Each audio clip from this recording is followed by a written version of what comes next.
Students, आज हम देखेंगे कि हमारे पास इलेक्ट्रिक पोलराइजेशन ऑफ डाइलेक्ट्रिक क्या है।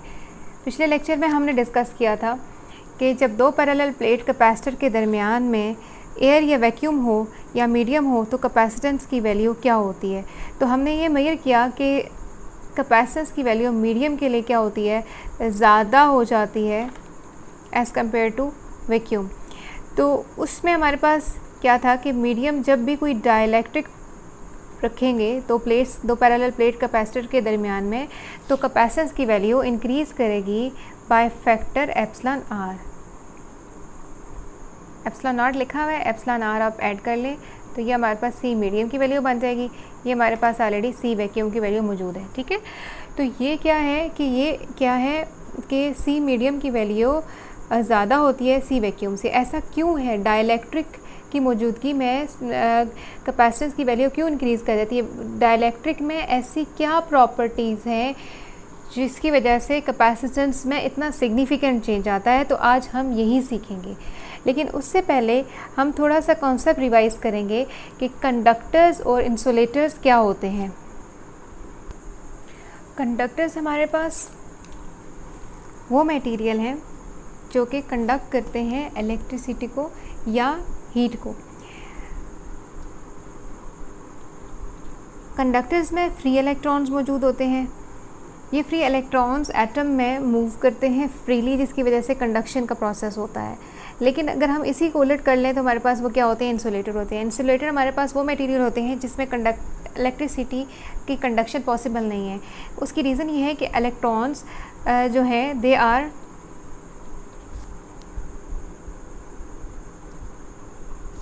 tightly bound to their atoms, so that is why they are not free to move। अगर ये फ्री टू मूव नहीं है तो जाहिर बात है इसकी वजह से कंडक्शन भी नहीं हो सकती। बिल्कुल इसी तरह से हमारे पास जो डाइलेक्ट्रिक होता है ये भी एक इंसुलेटर ही है, यानी डाइलेक्ट्रिक भी हमारे पास नॉन कंडक्टिंग मटेरियल है। यानी जब अगर इसके ऊपर जब कोई भी इलेक्ट्रिसिटी नहीं होती तो ये क्या करता है? इंसुलेटर होता है। लेकिन इसको इंसुलेटर से हम थोड़ा सा डिफरेंशिएट इस तरह से करेंगे कि जब इसके ऊपर इलेक्ट्रिसिटी अप्लाई करते हैं या इलेक्ट्रिक फील्ड अप्लाई करते हैं तो डाइलेक्ट्रिक क्या करता है? तो उस इलेक्ट्रिक फील्ड की मौजूदगी में क्या कर देता है? पोलराइजेशन का प्रोसेस करता है या पोलराइज हो जाता है। इस वजह से इसको डाइलेक्ट्रिक कहा जाता है। तो पोलराइजेशन क्या है आज हम ये सीखेंगे, और डाइलेक्ट्रिक के बारे में हमने डिटेल बात करनी है। स्टूडेंट्स, डाइलेक्ट्रिक भी तो कोई मटेरियल ही है ना। तो डाइलेक्ट्रिक भी तो जाहिर है कोई किसी ना किसी एटम से मिलके बना है, मॉलिक्यूल्स होंगे इसके अंदर। यानी अगर वो बिल्कुल सिंपल स्ट्रक्चर है तो उसमें वो क्या होगा? वो एटम होगा। अगर दो एटम्स को मिला दे, मोर देन 2 होगा या 2 और 2 से ज़्यादा हो तो वो क्या हो जाएगा? वो मॉलिक्यूल बनता है। फिर मज़ीद अगर कॉम्प्लेक्स हम स्ट्रक्चर करें तो वो कंपाउंड बन जाएगा। तो डाइलेक्ट्रिक यानी कि डाइलेक्ट्रिक में ये सारी चीज़ें पाई तो जाती हैं। तो इसका मतलब है कि डाइलेक्ट्रिक में क्या होगा कि इसमें किस तरह से डिस्ट्रीब्यूशन होती है एटम की और इलेक्ट्रॉन्स की। उसके लिए आप ये देखें कि आप एक सिंपल स्ट्रक्चर कंसिडर करें एक एटम का, कि जिसमें एटम के अंदर क्या हुआ है? न्यूक्लियस के अंदर क्या है? पॉजिटिव चार्ज है, यानी प्रोटॉन मौजूद है, और एक ये न्यूट्रॉन की डिस्ट्रीब्यूशन हुई भी है, ठीक है। लेकिन इलेक्ट्रॉन और पॉजिटिव चार्जेस की डिस्ट्रीब्यूशन कुछ इस तरह से है, कि एटम एज अ होल क्या है? इलेक्ट्रिकली न्यूट्रल है। This is how dielectric works. Now moving toward the types of dielectric. Dielectric की कितनी टाइप्स होती है? डाइलेक्ट्रिक की हमारे पास 2 टाइप्स हैं बेसिकली। डाइलेक्ट्रिक की 2 टाइप्स हैं। कौन कौन सी? Polar and non polar. Polar and non polar को डिफरेंशिएट कैसे किया जाए? पोलर डाइलेक्ट्रिक्स हमारे पास वो सब्सटेंस होते हैं या वो मटेरियल्स होते हैं जिनके सेंटर कोइंसाइड नहीं करते। For example sodium chloride and water. और ये वो ऐसे मटेरियल्स हैं जो पोल्स बना के रहते हैं, ठीक है। जबकि नॉन पोलर डाइलेक्ट्रिक्स हमारे पास वो मटेरियल्स हैं जिनके सेंटर क्या करते हैं? कोइंसाइड करते हैं। किसके सेंटर? पॉजिटिव आयन के और नेगेटिव आयन के। मैंने अभी आपको बताया ना कि एक आपके पास जो एटम होता है उसमें क्या क्या होता है? उसमें आपके पास इलेक्ट्रॉन भी है और पॉजिटिव चार्ज भी है, यानी प्रोटॉन भी है। न्यूट्रॉन को हम इसलिए डिस्कस नहीं करते कि वो इलेक्ट्रिकली वो क्या होता है? न्यूट्रल। इस एटम में डिस्ट्रीब्यूशन ऑफ पॉजिटिव चार्ज और नेगेटिव चार्ज कुछ इस तरह से होती है कि ये एटम एज अ होल क्या बन जाता है, न्यूट्रल हो जाता है। तो ये नॉन पोलर यही डिस्ट्रीब्यूशन अगर हम आगे लेके चलें तो उसमें क्या आएगा, ये पॉजिटिव और नेगेटिव चार्जेस के जो सेंटर्स होते हैं वो आपस में क्या कर रहे होते हैं, अलाइन होते हैं या एक दूसरे से कोइंसाइड कर रहे होते हैं।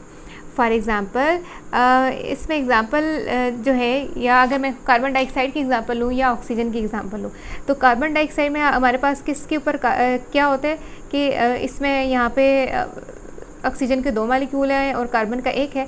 तो कार्बन जो है ग्रुप 4 से बिलोंग कर रहा है। अगर ये 4 इलेक्ट्रॉन देता है तो उसके ऊपर क्या आ जाता है, यानी शेयर अगर करता है तो उसके ऊपर क्या आ जाता है, पॉजिटिव चार्ज आ जाता है, ठीक है। और इलेक्ट्रॉन के ऊपर क्या आ जाएगा, नेगेटिव चार्ज आ जाएगा। तो इसमें ओवरऑल इसका जो डायपोल मोमेंट है वो क्या हो जाएगा, 0 हो जाएगा। यानी कि हम इसको ऐसे भी कह सकते हैं कि ये नॉन पोलर है, इसलिए है कि इसका एक जो इसका जो स्ट्रक्चर बनता है वो सिमेट्रिक बनता है। या अगर आप इसको ये देखें कि इसमें जो डिस्ट्रीब्यूशन हुई है चार्जेस की या आयंस की, वो क्या है, सिमेट्रिक है। या फिर अगर आप इसको ऐसे कर लें कि इनके जो सेंटर हैं वापस में एक दूसरे के साथ क्या कर रहे हैं, कोइंसाइड कर रहे हैं, तो ओवरऑल इसके ऊपर जो डायपोल मोमेंट आ रहा है, या ओवरऑल ये जो अगर हम इस एटम को कंसीडर पूरे मॉलिक्यूल को कंसीडर करें तो ये क्या बनता है, ये इलेक्ट्रिकली न्यूट्रल बनता है। अब अगर मैं इस डाइलेक्ट्रिक को किसी भी फील्ड के बगैर रखती हूँ तो मैं आपको दिखाती हूँ कि मैं इसमें डिस्ट्रीब्यूशन कैसे करूँगी। थोड़ा सा बेहतर डायग्राम बनाती हूँ।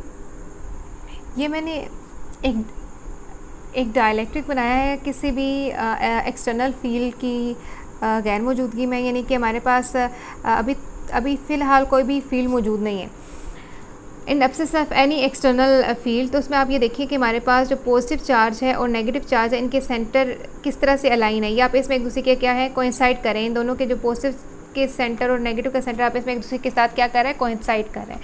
अब ज़रा इसी डाइलेक्ट्रिक को देखते हैं एक फील्ड के अंदर आके देखते हैं तो हमारे पास क्या डिफरेंस आएगा। देखें ज़रा, अब मैं ज़रा यहाँ से अगर एक्सप्लेन करूँ कि मेरे पास अगर ये इसी डाइलेक्ट्रिक, सपोज ये वही डाइलेक्ट्रिक है, इसको मैंने 2 पैरेलल प्लेट्स के दरमियान में रखा, यानी एक तरफ यानी कि एक प्लेट को मैंने बैटरी के पॉजिटिव टर्मिनल के साथ, दूसरी को बैटरी के नेगेटिव टर्मिनल के साथ किया, इसके ऊपर चार्ज स्टोर होना शुरू हो गया। तो अब हम ये देखते हैं कि ये जो मॉलिक्यूल्स और एटम्स की डिस्ट्रीब्यूशन है और उसकी वजह से इसके ऊपर क्या फ़र्क पड़ेगा, डाइलेक्ट्रिक के अंदर जो आयंस हैं वो किस तरह से चेंज होंगे। अब आप ये नोट करें कि हमारे पास ये फील्ड इलेक्ट्रिक फील्ड लाइंस जो है वो ऑफ कोर्स पॉजिटिव से नेगेटिव की तरफ है। यहाँ पे इलेक्ट्रिक फील्ड सेटअप हुई हुई है जिसका मैग्नीट्यूड E है। ये वही डाइलेक्ट्रिक है जिसको मैंने यहाँ पर एक्सप्लेन किया है, जहाँ पे इनके सेंटर आपस में कोइंसाइड कर रहे हैं चार्जेस के। अब ये देखें कि इस इलेक्ट्रिक फील्ड का ज़ाहिर है इनके ऊपर कोई ना कोई असर तो होगा, तो वो असर यहाँ पे इस डायग्राम से नज़र आ रहा है। यानी कि डाइलेक्ट्रिक जो है इसमें ऑफ कोर्स देखिए इस चीज़ को ज़रा समझें। हमारे पास जो डाइलेक्ट्रिक है उसमें पॉजिटिव और नेगेटिव आयंस तो मौजूद है ना, थोड़ा क्लियर करके मैंने लिख लिया है इसको। यानी हमारे पास एक डाइलेक्ट्रिक है, उसके अंदर पॉजिटिव और नेगेटिव आयंस या चार्जेस तो मौजूद हैं। तो वो जाहिर है जब हम इलेक्ट्रिक फील्ड अप्लाई करेंगे उनके ऊपर क्या फ़र्क आएगा वो इस डायग्राम से बड़ा क्लियर नज़र आ रहा है। यानी कि वो क्या करेंगे, अभी इस डायग्राम में ये नज़र आ रहा है कि हमारे पास वो आयंस जो पहले जिनके सेंटर आपस में कोइंसाइड कर रहे थे, they are no longer coinciding with each other. अब क्या करें, वो पोल्स बना रहे हैं, यानी अब इन्होंने डायपोल बना दिए। डायपोल का मतलब है एक तरफ 2 पोल्स, डायपोल का मतलब है 2 पोल्स, यानी एक तरफ उसके ऊपर नेगेटिव पोल आ गया और दूसरी तरफ क्या हो गया, पॉजिटिव पोल आ गया। यानी कैपेसिटर की प्लेट का पॉजिटिव जहाँ पे पॉजिटिव प्लेट है, पॉजिटिव जहाँ पे चार्ज स्टोर हुआ है उस साइड पे नेगेटिव लेयर आ गई है, और नेगेटिव वाली साइड पे एक जो लेयर आई है उसको वहाँ पे देखिए यहाँ पे पॉजिटिव चार्ज सारे इकट्ठे हो गए, पॉजिटिव आयन इकट्ठे हो गए डाइलेक्ट्रिक के। स्टूडेंट्स, हमें सारे प्रोसेस में ये मालूम करना है कि हमारे जो कैपेसिटेंस की वैल्यू है ना वो उसमें इंक्रीज़ कैसे आया, उसमें कैसे चेंज आया। तो उसको अंडरस्टैंड करने के लिए हम ज़रा समझते हैं इस चीज़ को। ये जो 2 प्लेट्स हैं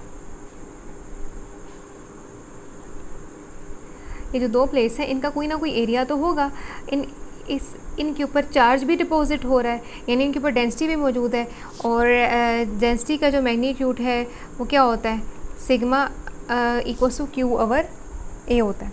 ठीक है, अब ये जो सरफेस चार्ज डेंसिटी है इसके ऊपर क्या फ़र्क आएगा इस डाइलेक्ट्रिक की वजह से।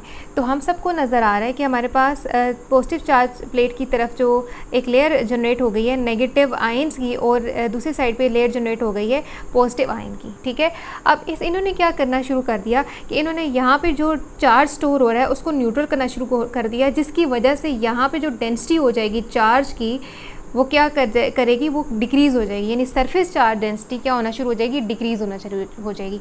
जब सरफेस चार्ज डेंसिटी ही डिक्रीज़ हो गई है तो हमें पता है कि पैरेलल प्लेट कैपेसिटर की जो इलेक्ट्रिक फील्ड इंटेंसिटी का मैग्नीट्यूड होता है, ई का जो मैग्नीट्यूड होता है वो हमारे पास क्या है, सिग्मा ओवर एप्सिलॉन नॉट।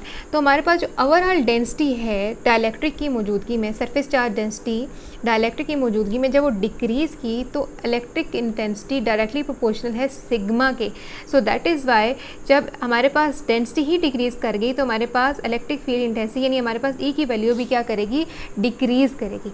जब हमारे पास ई की वैल्यू डिक्रीज़ करेगी तो हमें ये भी पता है कि ये जो दोनों प्लेट्स हैं इन दोनों के दरमियान में सेपरेशन क्या है, डी, और ये दोनों प्लेट्स के दरमियान में क्या है, इस इलेक्ट्रिक फील्ड की वजह से जो पोटेंशियल डिफरेंस डेवलप हुआ है इसको बोला जाएगा वी।